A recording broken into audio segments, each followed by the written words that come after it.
Professor and Mrs. Einstein, it is my pleasure to welcome you to the city of San Diego and to the state of California. Albert Einstein was not a gourmet.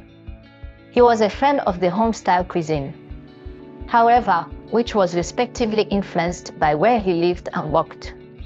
No wonder he's so smart. Some meatless eaters claim he doesn't eat meat. Albert Einstein, genius physicist, wacky-head philosopher of science, is rumored to have been a vegetarian.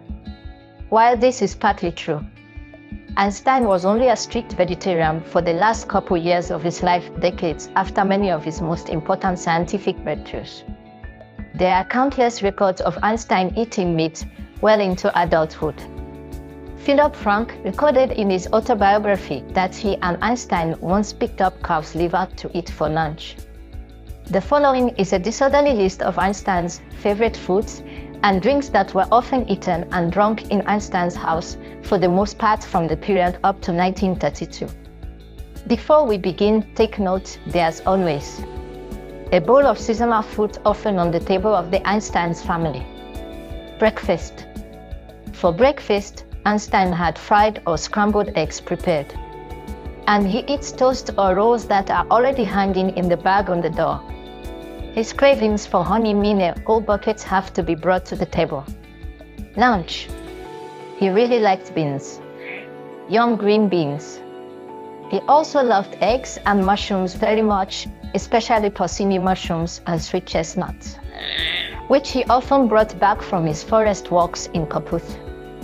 If it had been up to him, he would probably have eaten mushrooms 3 times a day, though so much did he like to eat them.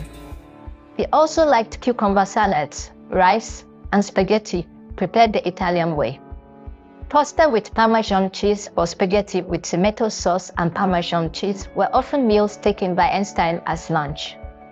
In general, however, the professor was unpretentious with regard to food. Schnitzel and meatballs were rare. Fillets and steaks had to be well fried. They were no longer allowed to bleed, otherwise he would not eat them. He always said, "I'm not a tiger." Dessert. The professor loved to eat strawberries. He mostly took strawberries with cream and other cases vanilla cookies. Supper. Einstein didn't enjoy supper alone. He wanted the members of the Bam Academy Olympiad to eat together. Their supper table usually consists of a savelotte, which is a Swiss boiled sausage, a piece Gruyere cheese, a fruit, a little honey, and 1 or 2 cups of tea. For dinner, there are cold cuts, cheese, and eggs. Einstein always ate 2 fried eggs, at least 2. In the evening, he had a light dinner, which usually consisted of sandwiches. There was mostly cold cuts, cheese, and eggs. There was also nothing special on this table, just cold cuts, cheese, and any vegetable salad. The salad that Einstein first looked at suspiciously and then consumed with pleasure was artichoke salad. Beverages. Albert Einstein drank very little alcohol. If anything, then at most a glass of wine or a glass of cognac. There were no alcoholic beverages in Einstein's household. Sometimes a table wine was served in the evening, but only when guests were in the house. On another occasion, it's recorded that Einstein's friends Maurice Sodovine and Conrad Habit bought him caviar for his birthday, quite a delicacy when compared to Einstein's other much simpler meals. Einstein, mindlessly forking bite after bite into his mouth, didn't seem to notice what he was eating at all, though he was too engrossed in Galileo's principle of inertia. "For goodness sake," he exclaimed when he had finished. So that was the famous caviar. According to Helen Dukes, Einstein's favorite food was, among other things, a real German roast pork. "I often made it for him before he was put on a strict diet," she said. The famous scientist did, however, suffer from chronic digestive distress. His many health problems ranged from stomach ulcers to jaundice. Because of his maladies, his doctor mandated that he eat a balanced diet that included things like meat and simple carbohydrates. He reportedly wished he could eat a vegetarian diet, lamenting that he didn't have full control over his intake. but he didn't want to go meatless for health reasons.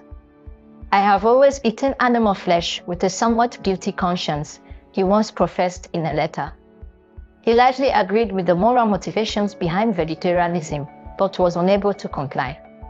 Upon discovery of more serious ailments, he was advised by his doctor to cut meat from his diet. At this point, Einstein was in his 70s. 1 year before his death, he wrote, "I am living without fat, without meat, without fish, but I'm feeling quite well this way." He also abstained from alcohol. Shortly after, in April of 1955, Einstein died from an abdominal aortic aneurysm. His vegetarian diet could not cure him, though it might have helped him live longer in that final year. To this day, it's unknown whether meatless meals really are better for your health. Even Einstein couldn't figure that out. Subscribe for more well-being videos.